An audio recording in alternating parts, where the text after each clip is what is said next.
Welcome in to the Ravens Rundown, powered by Chat Sports. Tyler Jones here with you. So glad to have you with us. On today's show, it is Overreaction Monday. We'll be breaking down your thoughts and my thoughts as well to the Ravens' loss to the Miami Dolphins. We'll have all that and more coming up in just a moment. But before we get to that, though, Flock, I know that was disappointing, but you still believe in this team, right? There's still some positives. Still some things about this team headed in the right direction, right? Show some love. Let's get some mojo going. Things headed in the right direction by typing Flock in the chat to show your love for the Baltimore Ravens, and we'll get started with today's show. That was disappointing, wasn't it, to see how things shaped out on Sunday for the Ravens? It seemed like this win was in the bag, and then you fast forward through the fourth quarter, and it was one of the baddest, worst, whatever word you want to use, collapses I've seen in a long time, and it was the worst collapse in Baltimore Ravens history. And let's start out with the secondary. And I got to tell you, I wonder, could this secondary cover a nosebleed? I mean, I know I don't get nosebleeds.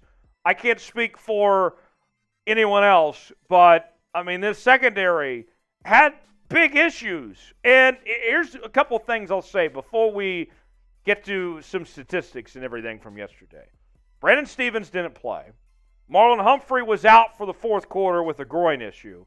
And this was Marcus Peters' first game back, and he was beaten up for one of Tyreek Hill's long touchdowns that he scored. And so this unit's got a lot of work to do. They got to tighten up, that's clear.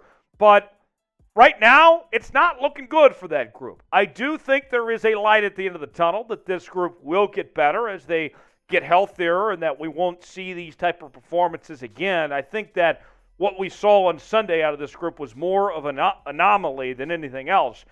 Now, Ravens fans, cover your eyes for a second. The stats weren't very good for the Ravens defense and what this secondary gave up. I mean, they made Tua look like an MVP candidate.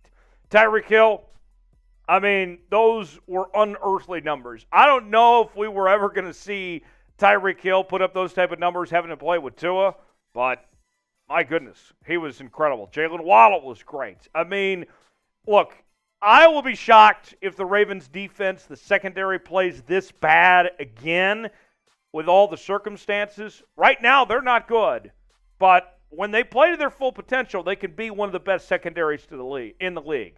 But this group has got to get healthy, and they all got to get on the field together. So, what's your level of concern? That was a disheartening loss, wasn't it?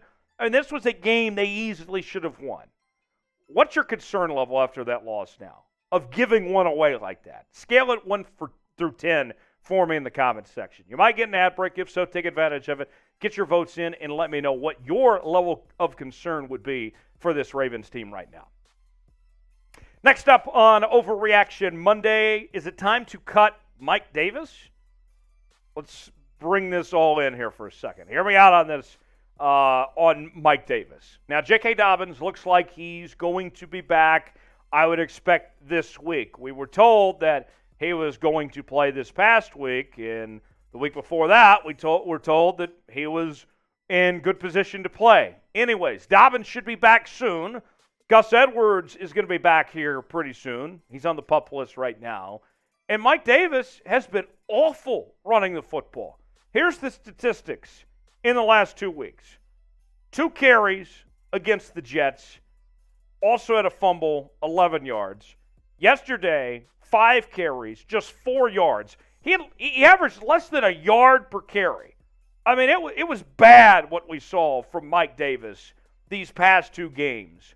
The performances that he's been putting up there. I mean, it has not been good on his part. And when you look at what they're about to return, and then having Kenyon Drake and Justice Hill there, Mike Davis is not looking like he's that guy. He's not looking like that he belongs on this roster right now. I think that when you have to make changes, because you have to move on from guys to bring Dobbins and Edwards back, there's a very good chance that Mike Davis, if he doesn't turn around here pretty soon, that he's going to be the one that's going to be the odd man out here, which we would have never guessed a couple of weeks ago, as it seemed like it was clear as day that he was the number 3 back. But I mean, he just hasn't been there. He hasn't been able to get it done, and the running game has been horrendous. And this Baltimore Ravens team has to run the football well to be successful here. So Mike Davis, he might be done. Will the Ravens cut Mike Davis?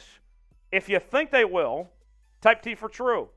If you don't, if you think that he'll still have a job by the time Dobbins and Edwards return, type F for false. Let me know in the comments section. Type T for true.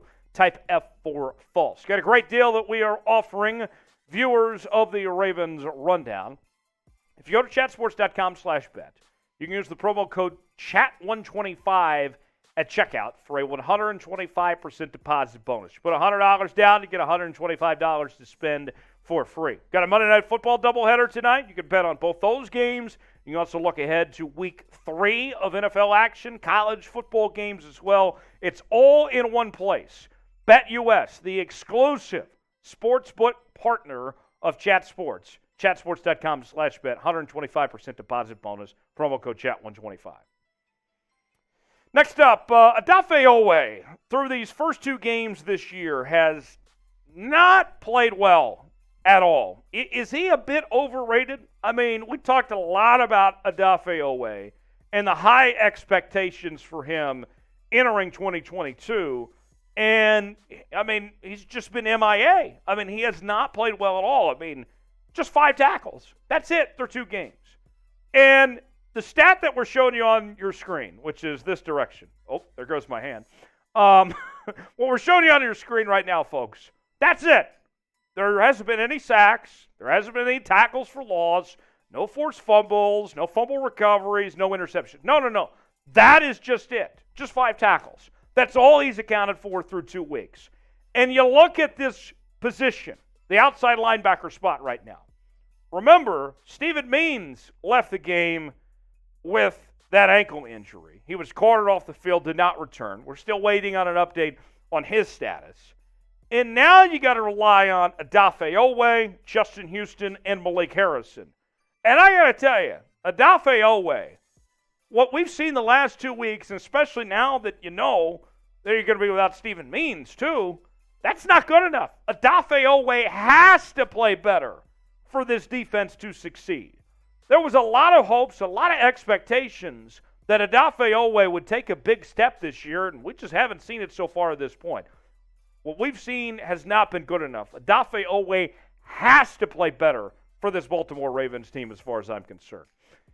Subscribe to the channel for the latest Baltimore Ravens news, rumors, trades, free agency, and everything in between. It's all in one place, covered right here on the Ravens Rundown. Turn on your notifications so you never miss a moment of the latest happenings with your favorite team. It's all here, right here on Ravens Rundown. Subscribe now so you never miss a moment. YouTube.com/RavensTV. Before we go, we will end on a positive note of sorts. Lamar Jackson, despite everything that he went through of this contract situation, has been awesome through these 2 weeks. He is off to a great start to 2022. I really like what I've seen from Lamar. You go back to what he did last week against the Jets, 3 passing touchdowns. He did everything that was asked of him. And then this loss to the Dolphins, it was not Lamar or this offense's fault. I mean, you scored 38 points, you should win every game. There's no excuse to lose when the offense puts up 38 points. And he was great. 318 passing yards, 119 rushing yards, 4 total touchdowns, and he broke the record for most 100-yard rushing games for a quarterback in NFL history, breaking Michael Vick's record. 11 games now that he's had over 100 yards rushing as a quarterback. I mean, that's stuff you do on Madden, folks. I mean, that's incredible from Lamar Jackson here. And we wondered with Lamar Jackson, coming off a down year last year, how would he respond? And how would he look after not being healthy last year? And Lamar has answered the call, and he looks like an MVP candidate at this point. He's putting his team in position to win football games. The defense just didn't get the job done. So, will Lamar win the MVP in 2022? Is he a candidate? Can Lamar get his second MVP of his career? Let me know in the comments section. Type Y for yes, type in for no if Lamar Jackson will win the MVP in 2022. And we'll see you next time here on Ravens Rundown.